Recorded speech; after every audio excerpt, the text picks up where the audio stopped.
नमस्कार मित्रमैत्रिणींनो, प्रत्येक गृहिणीचा हाच प्रश्न की सकाळ संध्याकाळ काय बनवावं. तर हा प्रश्न नक्की इथे सुटेल का आज आपण बनवणार अगदी खमंग लुसलुशीत असं ज्वारीच्या पिठाचं थालीपीठ आणि अगदी घरच्या मोजक्या जिन्नसांनी. तर जास्त आणखीन काही न बोलता पटकन आपण या रेसिपीला सुरुवात करूया. सगळ्यात अगोदर आपण इथे घ्यायचे तवा. तव्यावरती घ्यायचं एखादं थोडंसं तेल टाकायचं, 1 चमचा असं.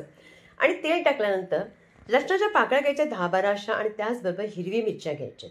आणि या हिरव्या मिरच्या आणि लसूण अगदी चांगलं त्याला अगदी भाजून घ्यायचं.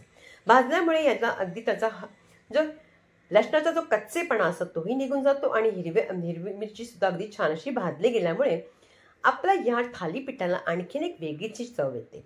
अशा प्रकारे भाजायचं. कधी तुम्ही थालीपीठ करताना तर अशा प्रकारे करा, अगदी मस्त बनतं मग. आणि हे थोडंसं बघा अगदी रंग जरा असतं त्याचा वेगळा, अगदी म्हणजे वेगळा झालाय. थंड करायचं आणि आपण ह्याला खलबत्त्यात कुटून घेणार आहोत. खलबत्ता नसेल तर ताटावरती तुम्ही एखाद्या दगडाने कुटू शकता. काहीच नसेल तर मिक्सरमध्ये तर पल्स मोडवरती करायचं, मात्र त्याला पेस्ट जास्त करायची नाही. आता छान असा आपला ठेचा रेडी झाला. आता आपण पीठ मळायला सुरुवात करूया. परातीमध्ये आपण एक मोठा वाडगा म्हणजे 2 मोठे अगदी वाटते मी घेतलं ज्वारीचं पीठ. त्याचबरोबर पोहे, पाववाटी पोहे अगदी स्वच्छ धुवून वगैरे 10 मिनिटं अगोदर ठेवायचे. चांगले नरम होतात तेही घ्यायचे. पाववाटी घ्यायचे आपण गव्हाचं पीठ घ्यायचे आणि पाववाटी घ्यायचे इथे बेसन. आता या ठिकाणी मी कांद्याचा फक्त वापर केलाय. तुम्ही या ठिकाणी जर तुमच्याकडे भाज्या बनलेल्या सुद्धा असतील कुठले त्या सुद्धा थोड्याशा घेऊ शकता. कच्च्या जर भाज्या असतील त्या सुद्धा घेतल्या तरी हरकत नाही. म्हणजे तुम्हाला वाटतं ते घ्या. थालीपीठ त्याच्याने सुद्धा आणखीन छान लागतं. यामध्ये बघा कांदाही घातला, हिरवी मिरची आल्याची जी आपण केलं होतं ठेचा तो घातलाय, जिरं घालायचे, त्याचबरोबर घालायचे इथे आपण थोडीशी हळद आणि नंतर घालणार आहोत धणेपूड.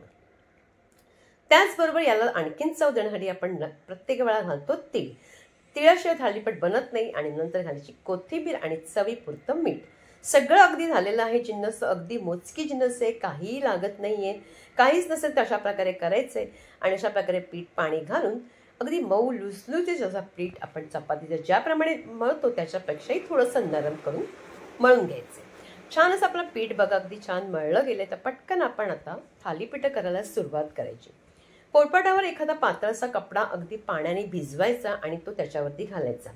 जर ते करायचं नसेल तर तुमच्याकडे बटर पेपर असेल तर तोही करू शकता. बरेच जणांना असं जमतही नसतं तर बटर पेपरवर केलं तर आणखीन सोप्या पद्धतीने होतं. किंवा तुम्ही तव्यावरती सुद्धा तेल लावून त्याच्यावरती सुद्धा हाताने थापून घेऊ शकता.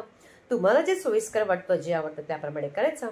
एखादा गोळा बघा पिठाचा घ्यायचा आणि नंतर पाण्याचा हात लावायचा. म्हणजे हात पाण्यामध्ये बुडवून अशा प्रकारे पिठाला दाब देत देत अशा प्रकारे आपण अगदी थालीपीठ अगदी चांगलं वाढवत राहायचं.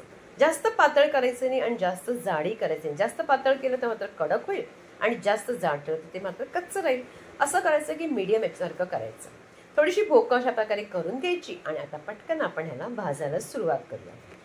तवा मी गॅसवरती ठेवलाच आहे. चांगलं तेल जरासं लावून घ्यायचं, जास्त नाही अगदी थोडंसं लावा कारण आपण नंतर तेल घालणारच आहोत. आणि गरम तव्यावरती आपण याप्रमाणे कपड्याने असं ठेवून द्यायचं. थालीपीठ व्यवस्थित जातं, काहीही प्रॉब्लेम होत नाहीये. ज्यांना येत नसेल ना ते सुद्धा करू शकता. या भोकामध्ये थोडंसं तेल सोडायचं आणि नंतर 2-3 मिनिटांनी त्याला उलट करायचंय. छान असं अगदी मस्त उलट पुलट करून बघा मस्त असं भाजलं गेले, रंगही सुरेख आलेले आहे. थालीपीठ आपलं रेडी झालंय ते आपण पटकन काढून घ्यायचंय. मात्र ही टिप्स लक्षात ठेवायची की कधी थालीपीठ भाजताना गॅस मात्र मोठी करायची नाही आणि एकदमही मंद ठेवायची नाही. मीडियम याच्यावरती गॅस ठेवायची आणि भाजून घ्यायचं. म्हणजे ते आपलं थालीपीठ अगदी छान भाजलं जातं. म्हणजे जास्त अगदी कच्चे राहत नाही आणि खरपूस असं भाजलं जातं.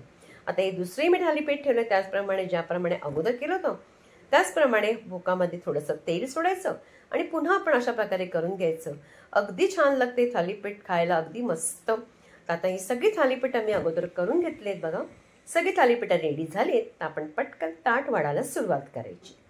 ताटामध्ये ह्याच्याबरोबर ना तुम्ही दही, त्याचबरोबर लोणचं, काहीच नसेल त्यांना भाज्या वगैरे तर अगदी नुसतं ह्याच्याने छान लागतं. आणि बघा हातात घेऊनही तुम्हाला दाखवते किती मऊ लुसलुशीत अगदी मस्त अगदी झालेले. तर ही तुम्हाला थालीपीठाची रेसिपी तुम्हाला कशी वाटली, आवडली का? आवडला जास्तीत जास्त लाईक करा, प्रत्येकांकडे शेअर करा आणि पुन्हा भेटायचंय आपण एका छानशा रेसिपी बरोबर.